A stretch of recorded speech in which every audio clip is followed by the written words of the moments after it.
Sisimulan natin ang kwento ng ang pagbabalik ng C-rank tanker na hindi namamatay. Makikitang naglalaway ng dugo ang halimaw habang umuungol, nagsusumamo, at nagmamakaawa ang batang babae sa mga malalaking insekto. Patayin daw siya, habang makikita natin ito na duguan at pinapapak ng mga malalaking mantas, hinihiling pa nitong hayaan daw siyang mamatay, habang pumapatak ang kanyang luha.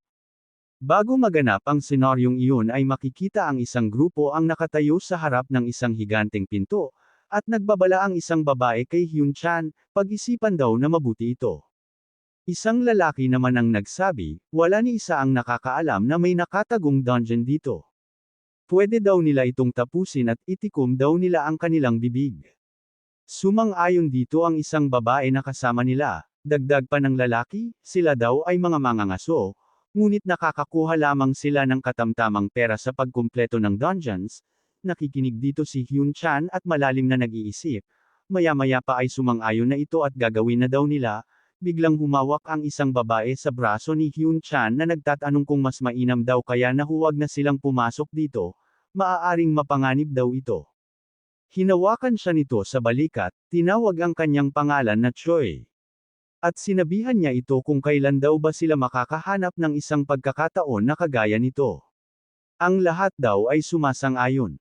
Kaya bakit daw tanging siya lang ang hindi? Ninanais daw ba nitong ipahiya siya sa harap ng kanyang grupo? Nababalisang sumagot si Choi. Hindi daw ito ang nais niya. Nag-aalala lang daw siya na ang mga insekto na lalabas ay kagaya sa huling dungeon. Tinanong siya ni Hyun-chan kung gaano pa daw ito katagal na matatakot sa mga insektong halimaw. Hindi daw ba nito naaalala kung paanong naghirap daw ang lahat dahil sa kanya? Kung siya daw ay nahihirapan ay mas mabuting umalis na daw ito. Kakayanin naman daw nila kahit walang C-rank na tanker. Ngunit magagawa daw ba nitong sumali sa ibang guild nang wala siya? Sumagot ito na hindi, sinabi pa ni Hyun-chan, magaling daw ito at nag-iisip ng mabuti. Magtiwala lang daw ito sa kanya at sumunod. Nag-iisip naman si Choi na tama daw ito at magpasalamat daw siya kay Hyun-chan dahil nasa kanilang guild daw siya ngayon. Masyado daw siyang makasarili. Nagsalita ulit si Hyun-chan na may nakakatakot na ekspresyon. Sinabi nito na siya daw ang kanyang boyfriend.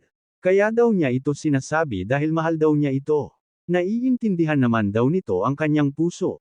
Kahit medyo nag-aalangan ay sumagot dito si Choi na sumasang-ayon at nagpasalamat sa kanya, niyaya na niya ito at magsisimula na daw sila. Siya daw ay ang tanker kaya siya ang manguna sa kanila. Habang ang lahat ay nakatingin sa kanya, sumangayon na rin siya. Ayaw daw niyang mapahiya sa harap ni Hyun-chan kailanman. Pagpasok nila sa malaking pintuan ay makikitang naglalakad na sila at ang nasa unahan ay ang ating bida na si Choi na medyo nag-aalala. Nang makarating sila sa kaloob-looban ay tumambad sa kanila ang mga insektong halimaw na mantis. Biglang sumigaw ang isang lalaki na kasama nila. Ano daw ito? Bakit daw sobrang dami ng mga ito? Dahil sa nagawa niyang ingay, ang lahat ng insekto ay nagmamadaling sumugod sa kanila. Sabay silang umaatake sa mga insekto at nagtutulungan. Habang ang ating bida na si Choi, kahit nahihirapan, ay patuloy pa rin sa pagdepensa, at sinasabihan siya ni Hyun-chan na sila daw ang bahala sa iba, kailangan lang daw nitong pigilan ito ng maayos. Makikitang dinidepensahan niya ang ilang mga insekto ng mantis at paulit-ulit niyang sinasabi sa kanyang isipan na kailangan niyang magtiis pa. Kailangan daw niya itong gawin para ang kanilang grupo ay ligtas na papatayin ang mga halimaw. Bahagya siyang tinamaan ng halimaw na kinasugat ng kanyang pisngi na halos mangiyak-iyak na siya sa kanyang nararamdaman. Iniisip niya pa na hindi niya kailangang matakot. Malapit na daw sila. Ang dalawang kasamahan niya ay nababahala naman dahil masyado daw marami ang mga ito habang nakatingin kay Hyun-chan na nagtatanong kung ano daw ang kanilang gagawin. Sa kabilang banda, ang ating bida na si Choi ay nananatili pa rin pinatatatag ang kanyang sarili sa pagdepensa at iniisip na sobra daw itong masakit, sobrang hirap na din daw nitong tiisin. Gaano pa daw katagal niya itong gagawin?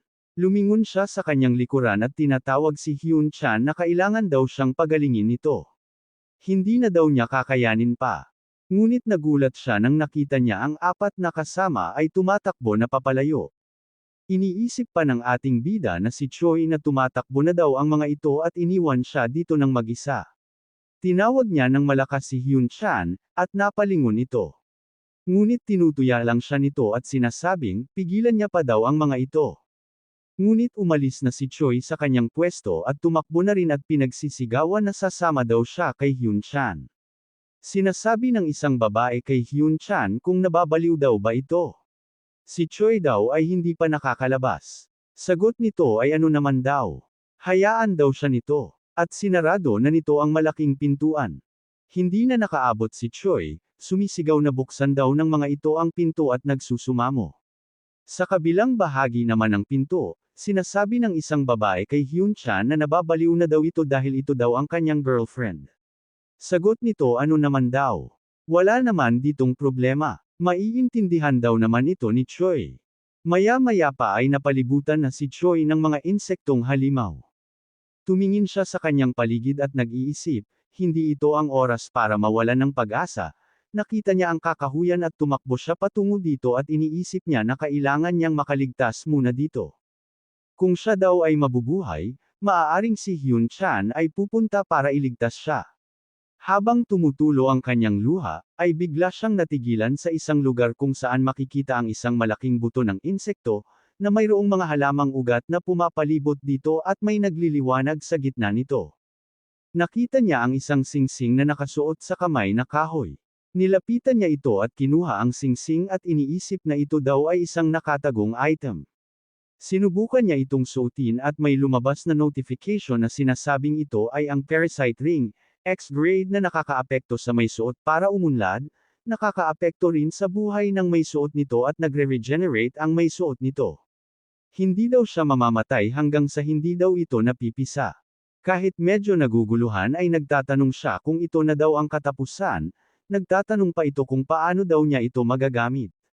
Maya-maya pa ay nagulat siya nang dumating na dito ang mga halimaw na mantis. Na halos lamunin na siya ng buo at pinagsisigawan na humihingi siya ng tulong. Habang lumuluha, sinisigaw niya na ito daw ay masakit, pakiusap niya na tumigil na daw ang mga ito. Hanggang sa nawalan na siya ng hininga.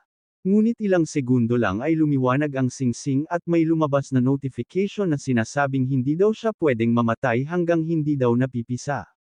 Napasigaw si Choi nang bumalik ang kanyang hininga at bumalik ang kanyang buong katawan. Pagkaupo niya, tinignan niya ang kanyang kamay at tinatanong kung ano ito. Kung siya daw ba ay nakaligtas ngayon at paano. Ngunit nabaling ang kanyang tingin sa mga halimaw na mantis sa kanyang harapan. Bago pa siya makalayo ay tinusok na siya ng isang mantis sa kanyang likuran. Hanggang siya ay kinain na nito at tuluyang namatay. Ilang saglit lang at may lumabas ulit na notification na hindi daw siya maaaring mamatay hanggat hindi daw ito napipisa. At nang nagkamalay ay umiiyak siya na sinasabing nabuhay daw siya ulit. At humihingi ng tulong kanino man, ayaw daw niya ulit mamatay. Biglang may tumusok ulit sa kanyang likuran at kinain ang kanyang hita. Pinagsisigawan niya pa ang pangalan ni Hyun Chan na iligtas daw siya nito. Takot na siya sa nangyayari sa kanyang sarili. Naghahanda na ang halimaw upang kainin ang kanyang ulo. Pagkatapos ay lumabas ulit ang notification na hindi daw siya maaaring mamatay hanggat hindi ito napipisa. Halos paulit-ulit ang nangyayari at paulit-ulit lang din na lumalabas sa notification na hindi daw siya maaaring mamatay.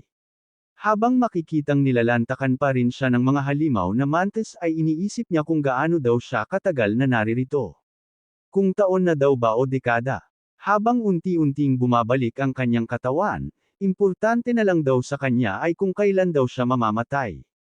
At tinatanong niya pa ang kanyang sarili kung mabubuhay daw siya dito ng kailanman para maging pagkain daw ng mga ito. Nakita nito ang kanyang espada. Habang tinitignan niya ito iniisip niya na ito daw ang binigay sa kanya ni Hyun Chan sa kanyang kaarawan. Tinutuya niya ito at sinabing iniwan daw siya nito. Sinabihan na niya ito na ayaw niyang pumasok dito. Ngunit pinilit daw siya nito para lang daw dito sa nakatagong item dito sa impyerno. Sumigaw ito ng napakalakas na sinasabing papatayin daw niya ito, nakuha na niya ang kanyang espada. At inatake ang isang halimaw. Lumabas sa notification na natalo daw nito ang halimaw at nadagdagan ang kanyang lakas ng 2 puntos. Hindi naman dito makapaniwala si Choi at habang tinitignan niya ang notification ay biglang umatake pa ang dalawang halimaw sa kanya. Iniisip niya pa, na ang pagtaas daw ng kanyang status ay ganito kadali. Lumabas ulit sa kanyang notification na napatay nito ang isang halimaw at nakatanggap siya ng 1 puntos para sa accuracy. Nang mapatay niya ulit ang isang halimaw ay nadagdagan naman ng 1 puntos ang kanyang buhay. Ang sugat daw sa kanyang pakikipaglaban ay gumaling na. Iniisip pa ni Choi na ngayon daw ay naiintindihan na niya kung paano gamitin ang item. Bigla itong tumawa na parang nababaliw sa kanyang naranasan. Sinabi niya pa sa lahat ng halimaw na lumapit sa kanya at papatayin niya daw ito lahat. Iniisip din niya na hindi daw ba siya makakalabas dito habang inaalala si Hyun Chan na kanyang kasintahan, habang nakangiti na may pananibik, sinasabi pa nito na saglit lang daw, hintayin daw siya nito. Sa karugtong ng ating kwento, nagkalat ang mga patay na halimaw sa paligid at si Choi ay patuloy na pinapatay ang ibang mga halimaw dito. Kahit pa siya ay nakakatamo ng pinsala, ay hindi siya tumigil dito. Isa-isa niyang pinapatay ang mga halimaw at tinutuya niya pa ito. Habang nasasaktan, sinasabi pa nito na natusok daw siya ng maayos. Hinawakan niya ito at tinanggal. Sa bandang unahan niya ay may 3 pang halimaw. Habang gumagaling ang kanyang sugat sa tiyan, ay siya ay nakangiti. Na sinasabi sa mga ito na lumapit daw sa kanya ulit. Makikita ang sobrang daming mga halimaw na mantes sa kanyang harapan. Na buong tapang niyang pinagsasabihan na kung ano daw ang mga ginagawa pa ng mga ito. Bakit daw hindi ito lumalapit sa kanya? Bigla namang sabay-sabay itong umatake sa kanya ngunit si Choi ay natutuwa habang pinapatay niya ito isa-isa. At iniisip niya pa na ito daw ay napakasaya. Ganito daw pala kasaya-saya, ang maging isang malakas. Hinihiling pa niya ang kagustuhang makapatay ng marami. Tumalon siya at nang pagbagsak nito ay nagsagawa ito ng isang malakas na pagsuntok na sinasabing mamatay daw ang mga ito. Nagkaroon ng isang malakas na pagsabog na enerhiya na nagdulot ng pagkamatay ng lahat ng halimaw sa paligid niya. At may lumabas na notification na ang Sacred Realm of Reception ay natapos. Ang lahat ng entidad sa dungeon ay nakumpirmang nullipol. Ang oras na naitala 634,134 na oras, huminga ng malalim si Choi at tumangala na may namumulang mga mata. Sinasabi pa sa notification na siya daw ay naging A rank. Iniisip pa nito na kung ito daw ba ay tapos na, habang nakangiti. Sinasabi pa nito sa kanyang isipan na nandito daw siya ng napakatagal. Naglakad na ito at tinapakan pa ang isang insektong halimaw na nakita niyang buhay pa. Habang may baliw na pagmumuka, sinasabi pa niya na ngayon daw ay lalabas na siya at lalamunan daw niya ang mga iyon ng gaya ng isang pagmamahal. Sa labas naman ng malaking pintuan, galit na sinasabi ng babae, paano daw na nagawa ni Hyun Chan na ikanda daw sa loob si Choi, siya daw ang kanyang kasintahan. Ginamit daw niya ito ayon sa gusto niya ng normal. Ngunit inabandona daw niya ito sa oras ng ganito. Sumagot si Hyun Chan ng walang ekspresyon. Kung hinintay daw nila si Choi, maaaring sila daw ay namatay. Tumakbo rin daw naman ito. Bakit pa daw ito nakikipag-away sa kanya? Lumapit naman dito ang lalaki at inawat na sila sa kanilang pag-uusap. Sinasabi pa nito kung sino daw ang mabubuhay ay mabubuhay. Sinasabi pa ng isang babae, ang pagdadala daw ng gaya ng isang C-rank ay sa tingin niya na ang kanilang bansa ay sobrang magdadalamhati. Sumigaw naman ang babae, ang pagiging mataas daw na ranggo ay nangangahulugan ng bilang isang master. Ito daw ba, hindi na daw siya makikipagkasundo sa mga ito kailanman. Kapag daw siya ay nakalabas dito ay ipapakalat daw niya ang mga nangyari dito na ginawa nila. Nagulat naman dito ang lalaki at samantala ang babae naman ay nag-iisip na hindi naman daw mahalaga kung mamamatay ang tao sa dungeon. Nakangisi naman na nakatingin sa kanya si Hyun Chan at nagsalita at tinawag siya sa pangalan na Nara. Tinanong niya ito kung ano daw ang gagawin nito kung iiwan din daw niya ito ngayon. Makakaya daw ba nito na isang C-rank na makaligtas dito sa B-rank na dungeon na mag-isa? Nababahala dito si Nara sa kanyang narinig, hinawakan siya sa balikat at tinatanong kung bakit ito natatakot. Gaya daw ng kanyang sinasabi na hayaan na lang daw nila ito na parang hindi nangyari. Prangkang salita na si Choi ay nahulog sa kanilang likod, hindi na nito natuloy ang kanyang sasabihin nang sumabog ang pinto ng napakalakas na halos kinasira nito. Nagulat sila na nakatingin dito. Habang naglalakad sinasabi pa ni Choi, ang lahat daw ng mga ito ay nanatiling walang pinagbago. At sinabi niya na parang ang tagal na. Sa isip ni Hyun Chan na ano daw ang ibig sabihin nito ng matagal na. Ano daw kalokohan ito? Hindi na daw ito mahalaga.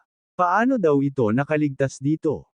Habang nagugulat si Nara ay biglang tumakbo si Hyun Chan kay Choi at niyakap niya ito na nagkukunwaring sinasabi na buhay pa daw ito. At humihingi ng tawad na hindi daw niya ito nailigtas. Ngunit wala daw siyang pagpipilian para sa kaligtasan ng lahat.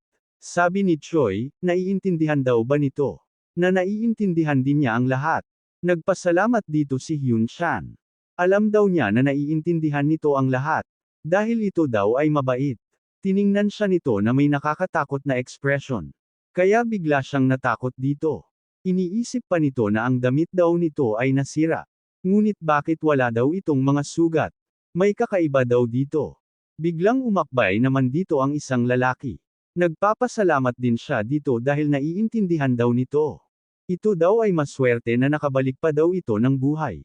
Ngayon daw ay tatalunan na daw nila ang boss ng magkakasama. Tumawa dito si Choi at sinasabing hindi pa pala nila natalo ang boss. Hinihintay pa pala daw siya ng mga ito. Nagpasalamat din siya dito. Nag-iisip naman si Hyun Chan. Baka nagkakamali lang daw siya. Masyado lang daw ba siyang sensitibo? Natutuwa naman ang lalaki habang inaakbayan papalayo si Choi. Hindi daw niya magagawang iwanan daw ito. Bumibigat daw ang kanyang puso. Habang papalayo ay nakatanaw dito si Hyun Chan na nag-iisip. Maaaring ito daw ay imahinasyon lamang niya. Nalipat na ang eksena sa labas. May isang dambuhalang oso na may ranggong C-rank na boss monster. Makikitang nagtatago si Hyun Chan sa isang puno na nag-iisip at sinabihan niya ang lahat na maghanda. Gagawin daw nila ito gaya ng kanilang ginagawa. Kapag daw si Choi ay nag-draw ng aggro, ang ilan daw sa kanila ay aatake kapag nakita daw nila ang tamang pagkakataon. Sumang-ayon dito ang lalaki. Sinabihan naman ni Hyun Chan si Choi na kailangan daw nitong panatilihin ang pagkuha ng atensyon nito. Hindi pa siya tapos sa kanyang pagsasalita ay biglang lumusab na si Choi na kinagulat nila.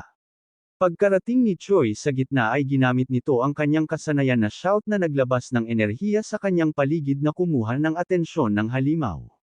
Umatungal ito ng malakas na kinagulat ng mga kasama niya at sinasabi ni Hyun Chan na sobra daw ang ginawa nitong pagkuha ng atensyon. Ito daw ay nakakatakot. Magmadali na daw silang pumunta sa likod ni Choi. Makikitang lumulusob na ang halimaw kay Choi habang ang mga kasama niya ay naghahanda sa kanyang likuran. Sinasabi pa ni Hyun Chan na ito daw ay ang B-rank na boss. Sinabihan niya pa si Choi na kailangan daw nitong mag-tank ng maayos sa harapan. Ngunit biglang tumalo ng mataas si Choi na kinagulat nilang lahat. Iniisip pa ni Hyun Chan na tumatakas ito. Napabulalas naman ang lalaki na ang halimaw daw kung iniwasan nito, hindi na ito nakapagsalita pa dahil patungo na sa kanya ang halimaw at tinusok ang kanyang tiyan na ikinatakot nilang lahat. Samantala, si Choi ay lumapag sa ulo ng halimaw habang nakatingin sa lalaking natusok ng halimaw, sinasabi niya pa na ito daw ay maaring masakit. Humihingi siya ng tawad dito dahil natakot daw siya kaya iniwasan daw niya ito nang hindi sinasadya. Sinabihan niya pa ang lahat ng nakakakita na naiintindihan daw ba ng mga ito. Sa karugtong ng ating kwento, makikitang si Choi ay nakasakay sa ulo ng halimaw na parang nangangabayo. Mabilis itong tumatakbo patungo sa mga kasamahan nito. Nagawa naman nila itong iwasan. Sinasabihan siya ni Hyun Chan na nababaliw na daw ito. Ano daw ang ginagawa nito? Sagot nito, ano daw ba sa tingin nito ang kanyang ginagawa? Tinatawag naman siya ni Hyun Chan at huwag na daw itong magbiro, bumaba na daw ito dito. Nang may malamig na pagtingin, nagtatanong si Choi kung ano daw ang sinasabi nitong pagbibiro. Mukha daw ba itong isang biro para sa kanya? Kung ganun daw, tingnan daw nila kung sino daw ang mabubuhay ng matagal. Nang hinila nito ang buhok ng halimaw, ay umatake ito gamit ang kanyang paa. At nagawang sirain ang binagsakan nito. Habang naghahabol ng hininga ang tatlo, nagtatanong ang babae kung ano daw ang kanilang gagawin. Sinasabi ni Hyun Chan na gagamit siya ng panggagamot sa likod at ito na daw ang bahala sa pagtanker. At mayroon daw siyang basic attack na kasanayan. Ngunit hindi naman sumang-ayon dito ang babae. Hindi pa daw siya naging isang tanker laban sa isang boss monster dati. Sumigaw naman dito si Hyun Chan na hindi daw ito ang problema ngayon. Sila daw lahat ay mamamatay kung hindi niya gagawin ito. Makinig daw ito sa kanya. Kung ayaw daw nitong mamatay, bilang isang pinuno, ay susuportahan daw niya ito kaya mag-tanker na daw ito ng maayos. Makakaalis daw sila dito. Nagtatanong naman si Choi kung tapos na daw ang mga ito mag-usap. Kung ganun daw ay sisimulan daw niya ulit. Iniisip naman Hyun Chan kung paano ang isang C-rank ay nagagawang gamitin ng isang B-rank na boss na halimaw. Nagsimula nang tumakbo ang halimaw na oso patungo sa kanila. Sumigaw naman si Hyun Chan na harangan ito ng babae. Ginamit nito ang kanyang kasanayan na guard. Nagulat dito si Hyun Chan at si Nara. Ngunit nasira ito ng halimaw at tumalsik ang babae na kinamatay nito. Habang ang dalawa ay nakatingin, si Hyun Chan ay napatulala na halos namutla ang kanyang mga mata. Nagtatanong naman si Choi, ano daw ang meron dito? Bakit daw ito ay sobrang lakas? Ginamit nito ang kanyang pagsusuri. Ang deer knuckle na may ranggo na A, na may lakas na 6,018, intelligent na 69, buhay na 8,920 at agility na 5,038. Nagtataka naman dito si Choi dahil bakit ito ay isang A-rank. Ang pagkakaalam daw niya na original daw ito na C-rank. May lumabas na notification, na may buff status na protection ito. Nagtataka dito si Choi kung ano daw ito. Nakatanggap daw ba ito ng protection sa iba? Iniisip niya pa na baka dahil ito sa parasite na Sing Sing. Ito daw ba ang epekto ng nakatagong item? Hindi daw siya dito sigurado. Kailangan daw niyang unahin patayin si Hyun Chan bago daw siya mag-isip. Patuloy naman itong inaatake si Hyun Chan ngunit nagagawa nitong makaiwas. Habang ito ay nakaluhod sa kanyang harapan, tinatanong pa ni Choi kung magagawa pa rin daw ba nitong makaligtas. Tinawag naman siya ni Hyun Chan habang nakatingin sa isa't isa. Iniisip ni Hyun Chan na nakikita daw niya na madali lang daw nitong napapasunod ang halimaw. Maaaring nakakuha daw ito ng isang item sa dungeon. Ang personalidad daw nito ay nagbago. Maaaring dahil din daw ito doon. Humingi ng tawad si Hyun Chan kay Choi na kinagulat nito dahil nakikita niya na lumuhad ito ng maayos at nakayuko. Tinatanong naman ni Choi kung para saan daw ang paghingi nito ng tawad. Sagot nito, dahil daw sa pag-iwan sa kanya at tumakas papalayo. Pagsasara daw ng pinto. Pagpipwersa daw na maintindihan nito. At sa lahat-lahat, nakagawa daw siya ng maraming pagkakamali. Nagsalita si Choi, ito daw ay problema niya. Hindi daw ba nito alam kung bakit siya nagagalit? Ito daw ay sa isang bagay. Kung ganun daw, sabi ni Hyun Chan, sabihin daw ito sa kanya kung ano daw ito. Sabi ni Choi, ang kanyang mismong pag-iral daw ang problema. At tinutuya niya ito. Nagulat dito si Hyun Chan at pinatay na siya nito. Inapakan siya ng halimaw na halos kinadurog nito. Natutuwa naman dito si Choi. Biglang napatingin kay Nara na nagtatanong kung bakit pa daw ito nandirito. Hindi naman nakasagot dito si Nara na nanginginig sa takot. Tinatanong niya pa ito kung maaari daw ba niya itong patawarin. Sumang-ayon naman dito si Nara at nakikiusap siyang patawarin siya nito. Naalala naman ni Choi ang mga sandaling nagagalit ito kay Hyun Chan nang sasarahan siya ng pinto at siya ay bahagyang ngumiti. Kung ganun daw, makinig ito sa kanya simula ngayon. Papatawarin daw niya ito dahil siya lang daw ang nag-iisang sumubok na pigilan ang lahat sa pagsasara ng pinto. Huwag daw nilang kalimutan ang kanilang pagiging tao sa hinaharap. Sumang-ayon naman dito si Nara at naglalakad sila papalayo. Ngunit may isang bagay pa raw. Pag nagsalita daw ito ng hindi maganda. Binunot ni Choi ang kanyang espada at pinatay ang boss monster sa isang hampas ng espada. Nang may nakakatakot na pagmumuka, tinatanong nito kay Nara kung naiintindihan siya nito. Sumang-ayon naman ito dito. Sabi pa ni Choi, sila daw ay nasa isang bangka ngayon. Kung magtatraidor daw siya sa kanya paglabas nila, siya daw ay mamamatay. Ngayon daw ay aalis na sila. Pero bago daw ang lahat, kokolektahin daw nila ang mga magic stone. Wala namang ibang maisagot si Nara kundi pagsang-ayon. Nalipat ang eksena kung saan may mga taong naghihintay sa portal at maya-maya pa ay lumabas na dito ang dalawang babae na si Choi at si Nara. Lumapit dito ang isang lalaki na nagtatanong kung nasaan daw ang mga kasama nito. Sagot ni Choi, ang lahat daw ay patay na. Sabi pa ni Nara na ang boss monster daw na Rango ay biglang tumaas. Ang lahat daw ay prinotektahan sila. Ngunit hindi inaasahan, hindi na nito natuloy ang kanyang sasabihin nang biglang si Choi ay umarte na parang umiiyak habang nakatalikod. Tinuro pa siya ni Nara na tingnan daw nila ito na umiiyak na ngayon. Sila daw ay nasa mahirap na sitwasyon ngayon. Iiwan daw niya ang mga magic stone na kinuha nila dito. At mauuna na daw siyang aalis.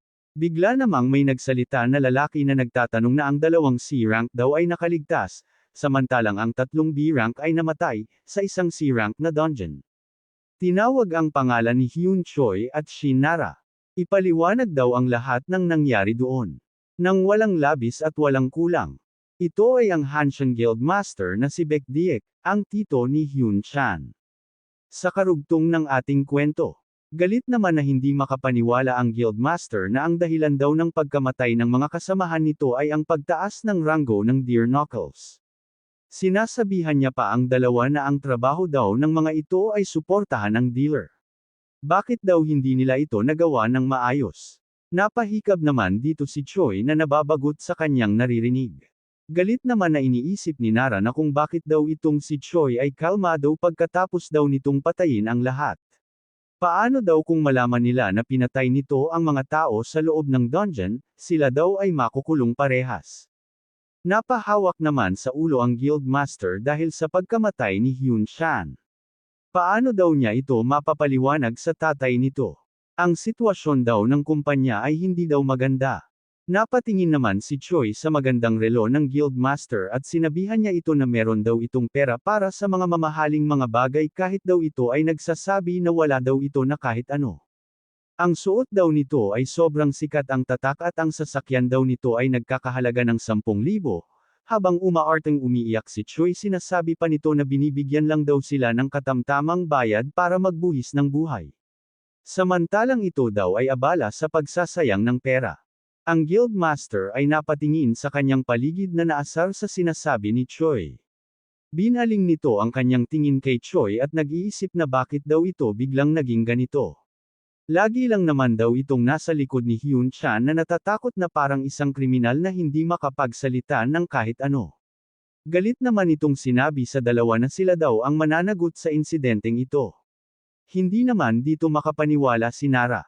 Dagdag pa nga ng Guildmaster huwag daw nilang isipin na makakapagpahinga sila ng matagal. Maghanap daw sila ng isang dungeon na papasukan nila bukas. Lumapit si Nara sa Guildmaster at sinasabing ito daw ay sobra na at hindi na daw ito tama. Pinatatahimik naman siya ng Guildmaster at sinasabing magpasalamat daw sila dahil ginagawa lang daw niya ito dahil meron daw mga namatay. At kulang na daw sila sa mga mangangaso. Dahil daw dito, habang naglalakad na papalayo ang Guildmaster ay nag-iisip ito. Iniisip pa lang nito na magsisimula pa lang daw maayos ng guild ang problema. Saan daw siya ngayon maghahanap ng mga mangangaso nang wala si Hyun Chan? Tinutuyan nito si Hyun Choi na dapat daw ito ang mamatay kesa sa kanyang kamag-anak. Kahit daw ito ay isang C-rank ay kailangan daw nitong makagawa ng kahit ano. Bigla itong napalingon sa kanyang likuran at si Choi ay sinipa siya sa kanyang ari-arian na halos ikinaluwan ng kanyang mga mata. Nanghihina siya na halos pinagpapawisan sa sakit na nararamdaman. Nagulat ang lahat sa kanilang nakikita. Ito daw ay nababaliw. Tumawa naman dito si Choi at sinasabing nagawa daw niya ito ng tama. Habang ang Guildmaster ay humihingi ng tulong na nakahandusay sa sahig. Tinutuya ito ni Choi at sinasabihan na huwag daw itong magdrama. Kung wala daw itong pera at kulang ang mga mangangaso. Bakit hindi daw ito ang pumasok sa dungeon ng mag-isa? Ito daw ba ay natatakot na gawin ito? Nangiginig naman na sumagot ang Guildmaster. Ito daw ba ay nababaliw? Pinapakita daw nito ang kanyang tunay na pagkatao dahil lang daw sa nawala si Hyun Chan. Humagalpak ng tawa si Choi na halos namimilipit. Inuulit nito ang sinabi ng guildmaster na siya daw ay nababaliw. Kagaya daw ng tito ang kanyang kamag-anak. Kahit daw ang mga linyahan nito ay magkapareho. Habang naiiyak pa sa tawa, sinasabi ni Choi dito na ang pamilya daw nito ay trinato siya ng hindi niya gusto. Natatawa siya daw ng sobra dito. Sumang-ayon siya na isa daw siyang baliw para mamatay kesa sa kanyang paboritong kamag-anak. Hindi naman dito makapaniwala ang guildmaster. Anong walang kwenta ang sinasabi nito? Sagot naman ni Choi, ito daw ay tumpak na kanyang sinabi. Isa daw itong tanga. Kaya tapos na daw siya kay Hyun Chan, huwag na daw nila itong pag-usapan kailanman. At saka aalis na daw siya sa guild. Hindi naman dito sumang-ayon ang guildmaster. Kung aalis daw ito, ang guild daw ay, hindi na natuloy nito ang kanyang sasabihin. Dahil sinabi ni Choi na sana daw ay trinato siya ng maayos nito habang nandirito daw siya. At gusto pa daw ba nitong tamaan ulit? Biglang may naalala naman si Choi, hinagis dito ang isang papel na pera. At sinabi niyang hindi daw ito ganun kahalaga. Ngunit ito daw ang kanyang abuloy para kay Hyun Chan. Pinapakiusap niya pa na pangalagaan daw nito ang huling yugto ng paglalakbay ni Hyun Chan. Nagngit-ngit naman sa galit dito ang guildmaster at napabulalas ng malakas. Lumayo na dito si Choi at sinasabing siya daw ay pagod na, habang humihikab. Sumunod naman sa likuran niya si Nara at nagpapasalamat sa guildmaster sa lahat-lahat simula daw ngayon. Nahihiwagaan daw siya kung ang guildmaster daw ba ay magiging okay habang walang malay. Sumagot naman dito si Choi na okay lang daw ito. Hindi naman daw ito sumabog. Nalipat na ang eksena sa bahay ni Nara at nagtatanong si Choi kung gusto daw ba nito ang rock band habang tinitignan nito ang pinahiram na damit sa kanya. Hindi naman sumang-ayon dito si Nara. Nabili lang daw niya ito sa bilihan ng damit. Sinasabi ni Choi ito daw ay astig. Bibili daw siya ng ganitong damit. Sagot ni Nara kung gusto daw niya ito ay bilhin daw niya ito simula ngayon. Nadidismaya naman si Choi na sinasabing si Hyun Chan ay hindi daw ito gusto. Nagtatanong naman si Nara kung ano daw ang sinasabi nito. Ito daw ay patay na, hindi ba? Natutuwa naman na sumang-ayon dito si Choi. Tama daw ito na ito ay patay na dahil pinatay daw niya ito, habang tuwang-tuwa ito na hinahampas ang unan sa higaan. Nababalisa naman si Nara sa kanyang nakikita. Ito daw ay nababaliw na. Nakakatakot daw itong pagmasdan kapag ginagawa daw niya ito. Humingi naman ng tawad si Nara. Ngunit bakit daw biglaan daw nitong gustong pumunta sa kanyang bahay? Wala daw ba itong bahay? Sandali namang nag-isip si Choi at tinawag si Nara na nagtatanong kung pwede daw ba siyang manatili dito ng pansamantala. Naninirahan daw siya kasama si Hyun Chan kaya wala daw siyang balak na bumalik pa doon. Iniisip naman ni Nara na natatakot daw siya na baka patayin daw siya nito kapag siya ay tumanggi. Sumang-ayon na siya dito. Pansamantala lang naman daw. Hindi naman makapaniwala si Choi at nagpasalamat na ito. Dagdag pa ni Kara na umalis din daw siya sa guild dahil hindi daw siya dito komportable. Tinatanong pa nito si Choi kung ano na daw ang gagawin nito ngayon. May naiisip na daw ba itong guild na sasalihan? Sumagot ito ng wala. Ayaw daw niya. Nagulat naman dito si Nara at nagtatanong, paano daw nito matutustusan ang kanyang gastos sa pamumuhay? Sumagot ito na meron daw siyang 20 million won sa kanyang account. Ito daw ang gagamitin niya. Hindi naman dito makapaniwala si Nara na meron itong 20 million won.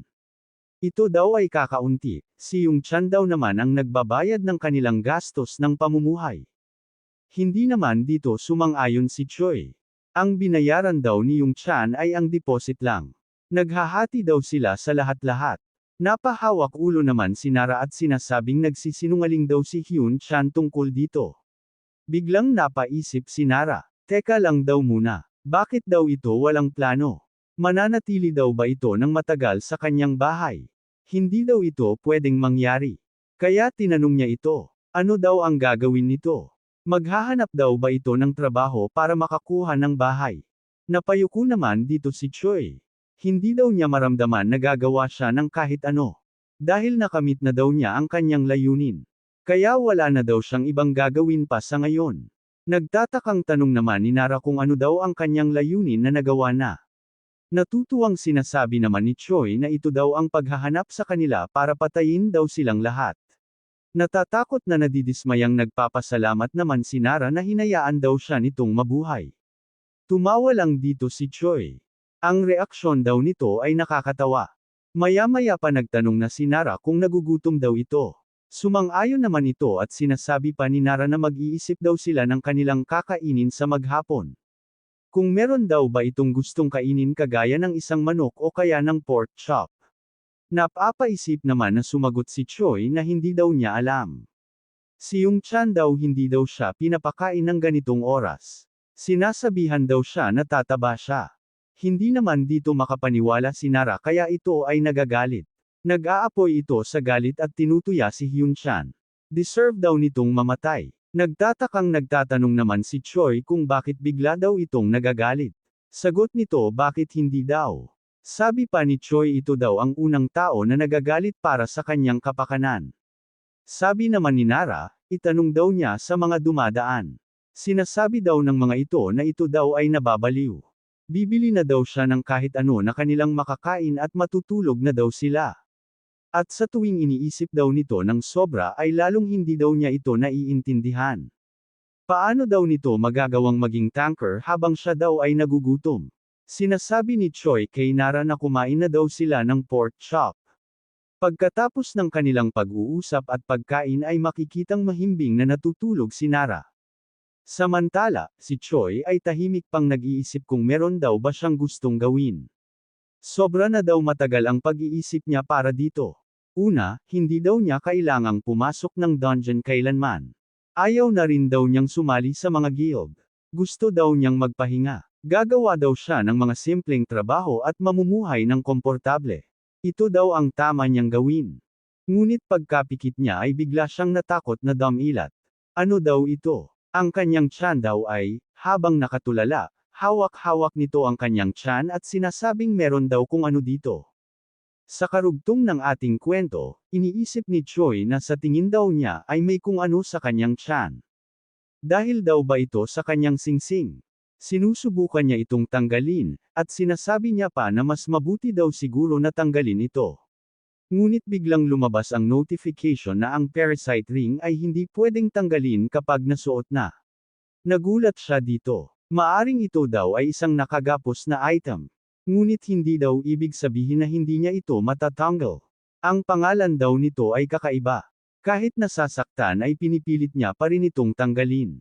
Pipilitin daw niya itong matanggal. Maya-maya pa ay nagliwanag ang buong katawan at sumakit ang kanyang tiyan. Tinatanong niya pa sa kanyang isipan kung ano ito. Sinasabi daw sa kanya na huwag daw tanggalin ang singsing. Ang parasite's ring ay nakakaapekto sa buhay ng may suot nito. At nakakaapekto rin sa pagre-regenerate nito. Hindi daw siya mamamatay hanggang hindi daw ito napipisa. Nakita daw din nito ang notification na ito nang nasa dungeon siya. Ano daw ang pwedeng mapisa? Huwag daw sabihin, hindi na natuloy nito ang kanyang sasabihin nang ini-imagine niya ang isang halimaw na lumalabas sa tiyan ng isang tao. Medyo nababahala siya dito at natahimik. Iniisip niya pa na ito daw ang nagligtas ng kanyang buhay. Ngunit hindi daw ito magiging madali para sa kanya. Kailangan daw niya itong matanggal. Uunahin daw niyang alamin ang tungkol dito sa item. Ang opisyal na paraan ay hindi daw gumagana.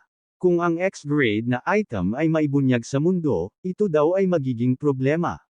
Kung gayon, kailangan daw niyang maghanap sa mga ilegal na paraan. Nang kinaumagahan, makikitang nakaupo pa rin si Choi at bahagyang ngumiti.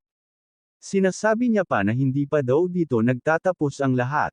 Maya-maya pa makikitang nasa loob na sila ng isang sasakyan. Tinatanong pa ni Nara kung bakit daw ito nagmamadaling pumunta ng hospital. Sagot ni Choi ay sumakit daw ang kanyang tiyan. Kahit pa sinasabing wala naman daw problema dito. Dugtong pa niya na gusto daw niyang manirahan na kasama ito. Galit naman na nagulat si Nara at hindi sumang-ayon dito. Tanong naman ni Choi kung bakit daw hindi.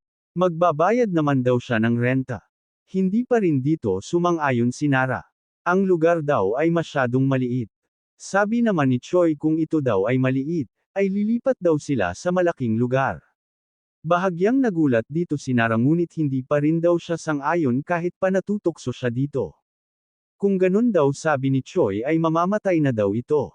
Hindi naman sumang-ayon dito si Nara, bakit daw ito nagsasalita ng ganito? Dugtong pa ni Choi kung gusto daw ba nitong manirahan na kasama niya. Patuloy pa rin sa pagtanggi si Nara. Kung ganun daw sabi ni Choi hintayin daw siya na makaipon ng pera saka daw siya aalis. Ayaw din daw niyang pumunta sa bahay ni Hyun Shan. Nauunawaan daw naman ito ni Nara. Hinihiling pa ni Choi na pagsamahin daw nila ang kanilang pera. Ngunit patuloy pa rin tumatanggi dito si Nara. Nagtatanong din ito kung paano daw ito makakagawa ng pera, gayong umalis na ito sa guild kahapon. Sagot ni Choi, kukuha daw siya ng part-time job kung saan kikita siya ng malaki, o kaya naman daw ay sa isang dogfight. Nagulat dito si Nara, ano daw ang sinasabi nito? Nabaliw na daw ba ito? At bakit daw doon pa? Sagot lang ni Choi na gagawin daw niya itong mayaman kaya pumusta daw ito sa kanya. Ang dogfight ay hindi talaga labanan ng mga aso. Ito daw ay isang pangalan para sa isang illegal na laban na pinupustahan kung saan ang C-rank o mababang nagising ay nilalagay sa entablado para makipaglaban. At ang mananalo ang makakakuha ng perang pusta sa kanya. Nagtatanong naman si Nara kung hindi daw ito C-rank na kahit kailanman. Tama daw ba? Ito daw ay isang pandaraya kung itatago daw nito ang kanyang ranggo. Sagot ni Choi, hindi na daw ito mahalaga. Ang kanyang hunter registration card daw ay sinasabing siya ay C-rank. At ito daw ay isang illegal. Kaya hindi daw ito masasabing isang pandaraya, hindi daw ito magiging isang masama. Sumasang-ayon naman dito si Nara ngunit natahimik na lang siya at hindi niya na natuloy ang kanyang sinasabi. Maya-maya pa ay sumang-ayon na siya na pupuste daw ito sa kanya. At dapat daw siyang makakatanggap ng balik dito. Tumawa dito si Choi. Ngayon daw ay nagsasalita na daw ito ng kanyang lingwahe. Nalipat na ang eksena kung saan makikita ang isang tindahan at nagtatanong dito si Nara kung ito daw ba ay ang tinatawag nilang dogfighting arena. Sumang-ayon naman dito si Choi. Sabi pa ni Nara na mukha daw itong isang bilihan ng mga pagkain ng hayop. Sagot ni Choi, ang kanyang nakababata daw na kapatid ay sinabi sa kanya ang tungkol dito. Nagtatakang nagtatanong naman si Kara, meron pa daw pala itong nakababatang kapatid. Hindi na niya ito sinagot at niyaya na niya itong pumasok. Sinabi ni Nara kung paano daw na hindi ito ang tamang lugar. Pagpasok nila sa loob, tinawag nito ang isang matandang babae at sinasabing may hinahanap siyang anumang bagay. Sagot nito, ano daw ba ang hinahanap nito? Pinakita niya ang kanyang card na naglalaman ng kanyang pagkakakilanlan bilang isang hunter. Sabi ng babae, nakakita na daw siya ng maraming batang kagaya nito. Huwag na daw itong gumawa ng gulo at sumali na lang daw ito sa guild. Sabi ni Choi, umalis na daw siya sa guild kahapon. Sabi lang ng babae, kung ganun daw ay sumali ito sa iba pang guild. Bilang isang C-rank na hunter, ay makakakuha daw ito ng trabaho ng mabilis kumpara sa DOE rank na hunter. Sagot ni Choi, na ayaw na daw niyang sumali pa sa mga guild kasi parang magkakasakit daw siya dito. Tanong naman ng babae kung bakit naman daw ito magkakasakit. Ito daw ay nagreklamo sa kabila ng pinagpala naman daw ito. Nakangiti lang na nakatingin si Choi sa matandang babae. Mariin itong sinabi sa kanya na pumatay daw ito ng tao, hindi daw ba? Nagulat dito si Choi at si Kara. Sabi pa ng matandang babae, nahihiwagaan daw siya kung bakit ang isang normal na babae ay pupunta dito. Nagpanggap si Choi na hindi naapektuhan sa sinabi nito at sinasabi niya sa matandang babae na nakakatakot daw ang sinabi nito. Hindi pa daw siya nakakagawa ng ganitong bagay. Ngunit pinapauwi na siya ng matandang babae. Ayaw daw niyang makipagkasundo sa isang gumagawa ng kaguluhan. Nang may seryosong boses ay tinatanong niya ito kung paano daw niya ito makukuha para daw siya ay makapasok. Biglang tumingin ito sa kanya at tinaas ang kanyang hintuturo na tinapat sa kanyang bibig na parang nagsisinyales ng katahimikan. Sabi pa ni Choi kung pwede daw ba niya itong bayaran ng card. Nadidismaya naman ang babae at sinasabihan siya na magdala ng cash sa susunod.